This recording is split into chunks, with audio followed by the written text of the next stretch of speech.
सीमा की दोनों नंदें बंटी और बबली बहुत आलसी और कामचोर थीं। दोनों की 12वीं की पढ़ाई खत्म हो चुकी थी, फिर भी दोनों घर के किसी भी काम में मदद नहीं करती थीं। अरे बंटी बबली, कब तक सोती रहोगी? उठ जाओ। जब से इनके स्कूल खत्म हुए हैं दोनों इतनी आलसी हो गई हैं कि पूछो ही मत। बहू, आज खाने में क्या बना रही हो? माँ जी, बैगन का भरता, चने की दाल, चावल और रोटी। भाभी, मेरे लिए थोड़ी पूड़ियाँ निकाल देना, भरते के साथ मन है और बहुत जोर की भूख लगी है, फटाफट दे दो। और मेरे लिए ना थोड़ा रायता डाल देना, आज रायता खाने का बड़ा मन है। तुम दोनों पहले नहा तो लो, बाद में अब नाश्ता रोटी एक ही साथ कर लेना, दोपहर के 1 बज रहे हैं। भाभी, अभी बाद में नहा लेंगे ना, आप बस खाना लगा दो। लो, हो गया इनका दिन शुरू। भरी गर्मियों के दिन और रसोई में सीमा अकेली लगी हुई थी। नंदों की मजाल नहीं थी कि रसोई में आकर खुद का खाना भी डाल लें, वो भी सीमा ही थाली में डालकर देगी। बंटी बबली में इतना आलस था, देर से उठना, उठते ही बिना नहाए धोए खाना खा लेना या फिर सोते रहना, ये रोजाना की उनकी आदत थी। एक दिन सीमा की तबीयत थोड़ी ठीक नहीं थी, उसके सिर में बहुत दर्द था। बंटी बबली, तुम्हारी भाभी की तबीयत आज ठीक नहीं है, उसके सिर में बहुत दर्द है। खाना मैंने बना दिया है, तुम दोनों घर की साफ सफाई और बर्तन कर लो। बबली, तू झाड़ू लगा, मैं पोछा लगा दूंगी। अभी बस थोड़ी देर रुक जाना, तब तक तू झाड़ू लगा, मैं लगा दूंगी पोछा। हाँ ठीक है, अभी लगाती हूँ, थोड़ी देर बैठ जाओ। ठीक है, वैसे भी तू झाड़ू लगाती तो पंखा बंद कर देती, गर्मी में बैठा नहीं जाएगा, थोड़ी देर बैठ जाना, कर लेंगे। कामचोर बंटी बबली दोनों फिर से बैठ गई। न घर की साफ सफाई हुई, ना ही बर्तन हुए। जब दवाई के बाद सीमा के सिर में थोड़ा दर्द ठीक हुआ तो वो उठी और उसने सारे घर को और रसोई को समेटा। सीमा चाहती तो घर में काम वाली रख सकती थी, पर अभी किशन का काम ठीक नहीं चल रहा था। उसकी काफी फसल खराब हो गई थी, जिस वजह से इस बार आमदनी भी नहीं हुई। इसीलिए सीमा बहुत बचत करके चल रही थी, पर बंटी और बबली की एक फरमाइश ने सीमा और किशन को और परेशान कर दिया। किशन भैया, आपने वादा किया था जब हम 12वीं की पढ़ाई पूरी कर लेंगे तो आप हमें मोबाइल फोन दिलवाओगे, पर आपने अपना वादा पूरा नहीं किया। हमें बस मोबाइल फोन चाहिए। हमारे साथ की सारी सहेलियों के पास मोबाइल फोन है, सब शहर से बढ़िया मोबाइल फोन खरीद कर लाई हैं। हाँ भैया, हम दोनों को अलग अलग अपना अपना मोबाइल फोन चाहिए। हम बार बार अपनी सहेलियों को बोलते हैं कि अपना फोन दिखा दो, हम दोनों के पास फोन ही नहीं है।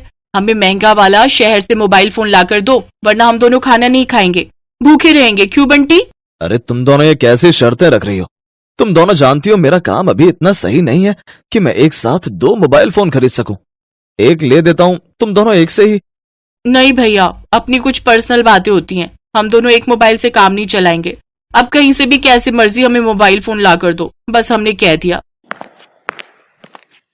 ये तुम दोनों की जिद ना बहुत बढ़ती जा रही है, क्यों अपने भैया को परेशान करती हो?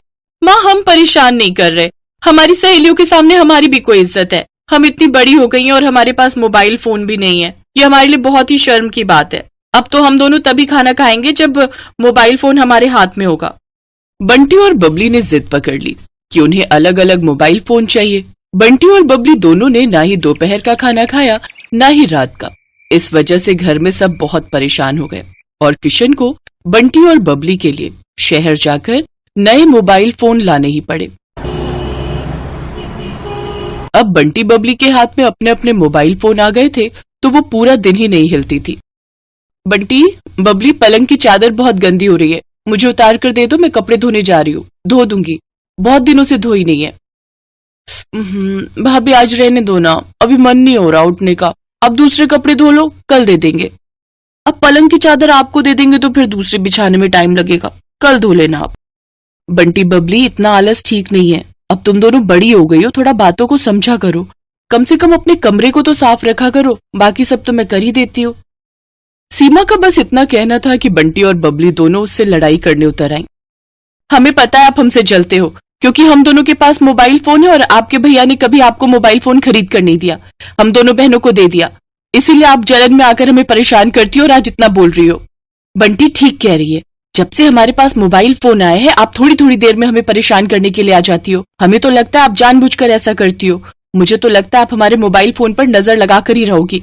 बंटी एक काम करते हैं, अपने अपने मोबाइल फोन को ना किसी तांत्रिक बाबा से झाड़ फूक करवा लाते हैं ताकि इनकी नजर ना लगे। क्या पता इनकी नजर लगने से हमारे मोबाइल फोन टूट जाए, फिर तो हमें मोबाइल फोन मिलने से रहे। जरा सी बात कहने पर ही बंटी और बबली ने सीमा को इतना सुनाया कि सीमा की आंखों से आंसू छलक गए और वो कमरे में जाकर फूट फूट कर रोने लगी।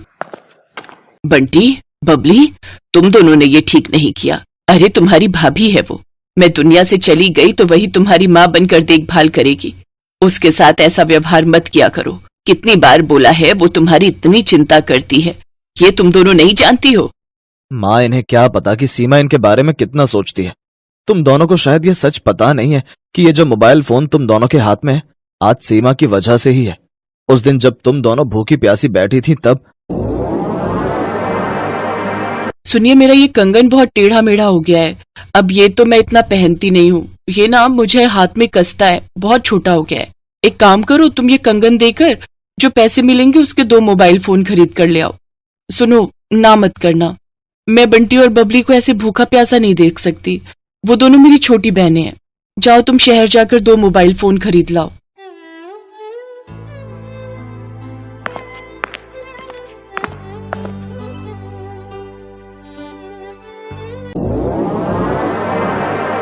बंटी और बबली को जब सारी बात पता चली तो उन दोनों को अपने बर्ताव पर बहुत शर्मिंदगी हुई। उन दोनों ने सीमा से माफी मांगी। हमें माफ कर दो भाभी, हम दोनों ने आपको बहुत ज्यादा परेशान किया है। आपने हमारे मोबाइल फोन खरीदने के लिए अपने सोने के कंगन बेच दिए। आई एम सॉरी भाभी, हमने आपको बहुत ही ज्यादा परेशान कर दिया। अरे कोई बात नहीं, तुम दोनों मेरी छोटी बहनें हो, कंगन तो फिर बन जाएगा। मैं जानती हूँ जब तुम्हारी कॉलेज की पढ़ाई पूरी हो जाएगी, उसके बाद तुम्हारी अच्छी नौकरी लगेगी, तो तुम मुझे उपहार में सोने के कंगन तो बनवा कर दे ही दोगी ना। कॉलेज की पढ़ाई भाभी? हाँ बंटी बबली, तुम्हारी सीमा भाभी की एक सहेली शहर में ही एक कॉलेज में टीचर है। सीमा ने तुम दोनों के कॉलेज की पढ़ाई की उससे बात की है, वो तुम्हारा एडमिशन करवा देगी। सीमा ने उससे सारी बात कर ली है। सीमा, मुझे तो इस बारे में कुछ पता ही नहीं था। अब मेरी दोनों बहनें कॉलेज में पढ़ेंगी, बड़ी नौकरी लगेगी मेरी बहनों की, मैं बहुत खुश हूं। बंटी और बबली अपनी भाभी सीमा के गले लग जाती हैं। सीमा ने बहुत समझदारी के साथ बंटी और बबली के भविष्य को खराब होने से बचा लिया। इससे सीमा और परिवार के सब लोग बहुत खुश थे।